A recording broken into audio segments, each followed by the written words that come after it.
It wasn't that long ago that California was the place to go for people. Like just a couple of decades ago, it was fucking bustling and literally the place to be, the place to network, the place to pursue the American dream because it had the greatest weather, okay? It was the fourth largest individual economy in the world, okay? You section it off from the United States. I think it was fourth or something like that. It was like up there, okay? It was the place to be, okay? It used to be a Republican stronghold, but that was going like way back before that, even before like the sexual revolution. But regardless, okay? In just a short amount of time, a condensed 10, 15 years, it is disintegrated, at least all of the major cities, into just tent shambles where people just languish. There's no growth. People are fleeing because why? Well, those incredibly unpopular policies that they continue to vote for, regardless of the ethics of the people in charge. Just take a look at the recall effort for Gavin Newsom, okay? The face of tent cities popping up everywhere, okay? They voted fucking 3-1. Oh, I don't know why, but you get exactly what you deserve. But let's just see, okay? Do a case study on California proper, okay? If it becomes a one-party state, if any state, even one as powerful, popular, populated, okay, rich and flush with natural resources, a place where people want to go because it's so fucking beautiful, okay? Even a place like paradise on fucking earth can turn into a disgusting hellhole that people flee in droves, okay? That can happen. If it can happen in California, it can happen fucking anywhere. Even today, amid a mounting exodus among those who can afford it, and with its appeal diminished to businesses and newcomers, California's legendary state of American dreams continues to inspire optimism among progressive boosters. Yeah, the people who just strive for power and create a society of have-nots and have-yachts, and that's it, okay? No in between, killing off the middle class, because they'll give the incredibly poor just enough to survive, okay? Just enough so that they can shuffle their asses every once in a while to an election booth and just vote for the people that are just allowing them to subsist on the streets. And then on the other side, the small percentile of people who are thriving as a consequence, okay? Laura Tyson, the longtime Democratic economist, now at the University of California at Berkeley, she sounds like a raging cunt, praises the state for creating the way forward to a more enlightened market capitalism. Oh yeah. Like-minded analysts tout Silicon Valley's massive wealth generation as evidence of progressivism promise. Okay, sure. The Los Angeles Times suggested approvingly that Biden's administration goal is to make America California again. And despite dark prospects in November's midterm elections, the president and his party still seem intent on proving it. Cool. So that's what they think, okay? This is what's going on in the think tanks in California. As you can see, they're completely and utterly divorced from reality. But most Californians, the ones that are left, according to recent surveys, see things differently. Yeah, it's called with their two eyes in reality. They point to rising poverty and inequality, believe the state is in a recession, and that it is heading in the wrong direction. Parting with the state's cheerleaders, the New York Times' Ezra Klein, a reliable progressive in native Californian, says the Golden State's failures are making liberals squirm. What makes them squirm more? The fact that their political ideologies are failing in real time, or that their rent for their apartment is getting eclipsed in price by the amount of snack trays that they need to buy for their wife's boyfriend. Reality may be worse than even Klein admits. You don't say. In a new report for Chapman University, my colleagues, the author of this, okay, not me, I don't have colleagues, and I find California is in a state of existential crisis, losing both its middle-aged and middle class, while its poor populations faces dimming prospects. Yup, despite the state's myriads advantage. Again, yeah, like I said, it's the place people want to go. It's just its policies are so fucking cancerous. It's letting everybody leave, and it's warding people off like the plague who would want to come in and help it out. Like, there's nobody left, okay? Even the people who were just still hanging on thinking that we can make this work eventually, they just got pushed out. It's fucking sad, really. Worse than just a case of progressive policies creating regressive outcomes, it appears California is descending into something resembling modern-day feudalism, with the poor and weak trapped by policies subsidized by taxes paid by the rich and powerful. Yup. California may conjure images of Rodeo Drive and Malibu mansions in the public imagination, but today the state suffers the highest cost-adjusted poverty rate in the United States. Wow. The poor and near poor constitute over 1/3, well, over 10 million of the state's residents, according to the Public Policy Institute of California. Holy shit. Okay, so remember when I said there at the beginning that there's going to be the have-nots and the, well, have-yachts, if we're just going to go ahead and make the analogy as vivid as possible? It's becoming a huge reality, okay? Because there's the economic principle of the Pareto distribution, right? 80% of the work and 80% of the benefit is done and created by the 20% of people. Also referred to as the Matthew principle from the Bible, okay, for verse. I don't know. I'm not a Bible historian at all, and I wouldn't pretend to be anyways. But paraphrasing this, of course, to those who have everything, more will be given. To those who have nothing, everything will be taken.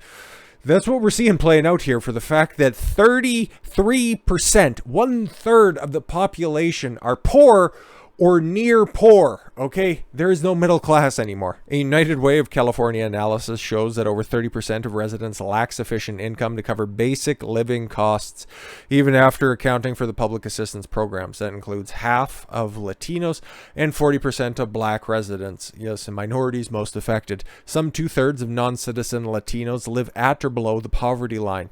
Well, they here legally or not, I might care less or more depending on the outcome. In California, there is the idea of, oh, we care about the poor, but this is a metric. We are literally the worst. Stanford University's Mark Duggan, principal author of the Economic Comparison of California with Texas, where a lot of Californians, which maybe or maybe not, most of them are going to Austin anyways, at least the affluent, kind of kooky ones, they're going to Austin, okay, and they're just making it more like little California, okay, very little can be done about that, but the people who are leaving and fleeing California, they're leaving and fleeing it for the fact that they know what California is like, okay, they were holding on just by their fingertips, by their teeth, just thinking that we can resuscitate this, but the people who were flushed out, most of them know the problems that were there, and they're going to vote, okay? And there was a study, there's an old study where after a while, okay, the people who flee after like 7 years or a couple of election cycles, they end up voting more conservatively or more along the lines of the traditional values of the place that they become acclimatized to than even the locals themselves. So there is some hope out there. There is some hope out there. And maybe thanks to the pandemic, that is going to be heightened more so than ever. The state's poverty and associated dysfunction are all on display in leading cities like Los Angeles and San Francisco, where large numbers of underclass now inhabit the streets, and the once iconic locales become poster children for urban dysfunction. Beyond massive homeless camps, crime has become so bad that the LAPD has warned tourists to no longer protect them. They can no longer protect them.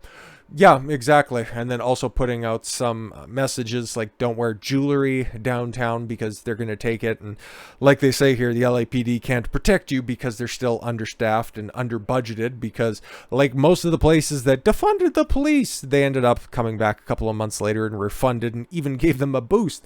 The only place that didn't was Los Angeles. Okay. San Francisco, meanwhile, suffers from the highest poverty crime rate in the country. Businesses like Walgreens have shut down numerous Bay Area locations due to rampant burglaries. Homelessness and crime increasingly dominate the state's political discourse, particularly in those two deep blue bastions. California also faces growing inequity by the Gini Index, a measure of the distribution of income across the population. California has the third highest inequity behind New York and Louisiana. Interesting. Very interesting. And has experienced the fifth largest expansion of inequity since 2010, according to American Community Survey data. California also suffers the widest gap between middle income earners in any states. Wow.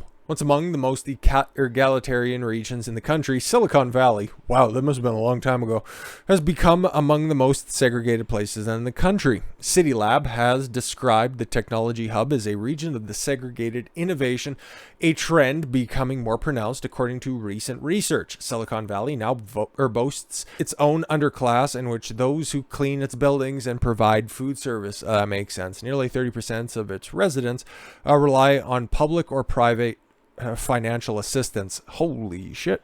Similarly, according to the Brookings Institute, San Francisco, the technology industry most important urban center, has experienced the rapid growth in inequity among the nation's large cities in the last decade. California Budget and Policy Center has named the city first in California for economic inequity. The average income of the top 1% of the households in the city averages $3.6 million, 44 times the average income of the bottom 99%, which stands at $81,094 in a city and state with high living costs. Fucking Christ. 3.6 million. 3.6 million for the 1%ers. And then average income of a household in the bottom 99% is 81,000, and that's at, on, or below the poverty line. Whew, that's a big think right there. Situation is worse elsewhere in the state. Over the past decade, more than 80% of Californian jobs paid under the median income, most under $40,000 annually, a poverty wage in California, which is, the average wage in the rest of the country, by the way, but in California, like it shows there, just about, actually better than twice under half the median income. Worse yet, as demonstrated in our analysis, California lags all peer competitors, Texas, Arizona, Tennessee, Nevada, Washington, Colorado, in creating high-wage jobs in fields like business and professional services, even as tech growth begins to shift elsewhere. Yeah, mostly because those tax policies have eroded any sort of burgeoning small business that has the potential of becoming something greater than that. They're all leaving. They're all going to Texas. They're all going to Tennessee, and Nashville. They're going to Arizona. Phoenix is one of the biggest growing industrial centers in the nation. Nevada, no state income tax. Washington, I think it's the same case there, but it's got Seattle and its own host of problems as well. And Colorado, which was the initial flight destination of Californians at the time, and it's just become an interesting place, to say the least. We've talked about them at length anyways. The biggest loser in California have been those industries that historically provided the best opportunities for that's all that's left. Working class people, manufacturing, construction, energy, as well as agriculture. The state's historic economic powerhouse. On a per capita basis, California builds only a fraction of the housing compared to its main rivals. While corporate new investments suggest a new Hoover Institute study has shriveled to the rate of 1/10 of Texas and 1/16 of that of Ohio. Wow. Lagging behind Ohio. California lagging behind the Midwest, poor ass Ohio. Unbelievable. State's climate change policies, however well-intentioned, have had a particularly devastating impact on manufacturing. You don't say. California's renewable energy push has generated high energy prices, in the nation's least reliable power grid. Yup. That's why you have rolling brownouts every fucking summer. But enough about the rampant looting. Crippling the industry reliant on fossil fuels and stable electric supply. The state fell to 44th in the country in manufacturing sector employment growth last year. Its industrial new job creation even lagged behind Nevada, Kentucky, Michigan, and Florida. Even without adjusting for cost, no California metro ranks in the U.S. top 10 in terms of offering well-paying blue-collar jobs, notes the New York Times. But for Ventura, Los Angeles, San Jose, and San Diego sit among the bottom 10. Really makes you think. As the Environmentalist Breakthrough Institute summarizes it, the state's climate agenda has created a new green Jim Crow era. Oh, it's green. That means it's good, right? Or is that Jim Eagle? Keeping more people, particularly minorities, in poverty. Yeah, we've seen those numbers there. But I'd encourage everybody, if you're interested in some of the numbers, that's like the hard numbers and stuff. Then we can get into the social issues after that, and it's like, woke policies in the school. We know all about that stuff, We've talked about that plenty, and it is specifically in California, so we need not tread well-worn ground. fact of the matter is people are getting poorer, okay, and the rich are getting richer in real time in California. That's what happens when you have a one-party state. So the proof is in the pudding. Progressive policies just suck all the way around. With all that said, thank you all very much for the gift of your time. I've been Don Consuelo. I want you to follow your gut and get after it. Take care, everyone.